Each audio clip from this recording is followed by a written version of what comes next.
Monsieur le vice-président, depuis plusieurs mois, les marchés énergétiques mondiaux connaissent des fortes turbulences. Malgré le cessez-le-feu conditionnel, les perturbations des routes maritimes, les tensions géopolitiques persistantes ainsi que les dommages causés aux infrastructures énergétiques continuent d'alimenter une flambée des prix des produits pétroliers. À Maurice, et en tant que pays fortement dépendant des importations énergétiques, notre pays subit directement cette situation. Le cas du Heavy Fuel Oil illustre parfaitement cette réalité. Aujourd'hui, chaque cargaison d'environ 33 500 tonnes de fuel lourd coûte au CUB près de 489 millions de roupies supplémentaires, soit une augmentation de 68% par cargaison. Il convient de rappeler que le fuel lourd représente encore l'une des principales sources pour assurer la production d'électricité du pays et contribuer à près de 40% des besoins du pays.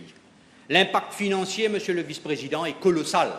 Le CEB estime devoir absorber un surcoût annuel additionnel d'environ 4,8 milliards de roupies uniquement pour couvrir les dépenses liées à l'importation du fuel lourd.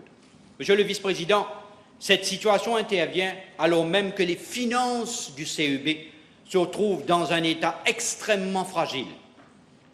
Il est important de rappeler qu'en 2014, lorsque le Parti travailliste quittait le pouvoir, le CEB disposait encore des réserves de 894 millions de roupies. En 2022, le CEB avait 7 milliards de roupies de surplus dans ses comptes. Pourtant, en l'espace de 2 ans seulement, cette situation s'est totalement renversée. Au 31 décembre 2024, alors que j'assumais les fonctions de ministre de l'Énergie, le CEB affichait une balance négative de 5,9 milliards de roupies. Autrement dit, l'organisme est passé d'une situation de réserve importante à une situation financière extrêmement dégradée, marquée par des déficits massifs et une dépendance croissante aux facilités bancaires, loans et overdrafts. À ce jour, la dette totale du CEB a atteint 9,3 milliards de roupies, dont 5,2 milliards de découvertes bancaires, overdrafts. Les comptes audités au 30 juin 2024 faisaient déjà ressortir un déficit de 243 millions de roupies. Monsieur le vice-président, dans ces circonstances, il aurait été irréaliste, financièrement irresponsable, d'exiger du CEB qu'il absorbe seul l'intégralité des os liés au Heavy Fuel Oil, sans procéder à une révision tarifaire. Il faut d'ailleurs préciser que la hausse appliquée à partir du 1er mai 2026 ne permettra même pas au CEB de récupérer l'ensemble des coûts supplémentaires qu'il devra supporter. Alors que les dépenses additionnelles liées au fuel lourd sont estimées à 4,8 milliards de roupies par an, la révision tarifaire ne devrait générer que 3 milliards de roupies de revenus supplémentaires. Le différentiel, donc entre 4,8 milliards et 3 milliards, soit environ 1,8 milliard, devra encore être absorbé par le CEB. Autrement dit, Monsieur le Vice-président, si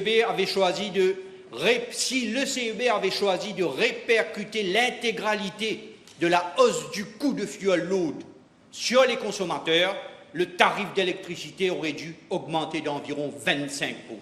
Ceci n'a pas été le cas. Malgré la situation financière extrêmement tendue, le gouvernement et le CEB ont veillé à protéger les catégories les plus faibles, les plus vulnérables de la population, ainsi que les petites entreprises. Près de 128 000 familles clients du CEB, incluant les 8 000 bénéficiaires des kits photovoltaïques, ne seront pas affectés par la hausse tarifaire.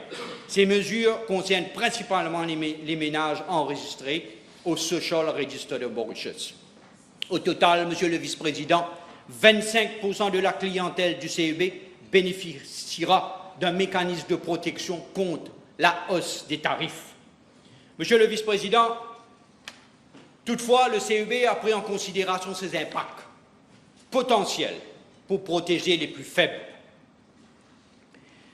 Monsieur le Vice-président, en ce qui concerne les déconnexions, le CEB m'informe qu'au cours de l'année écoulée, 21 211 ménages sur un total de 482 000 ménages à Maurice et à Rodrigue ont été déconnectés en raison du non-paiement de leur facture d'électricité.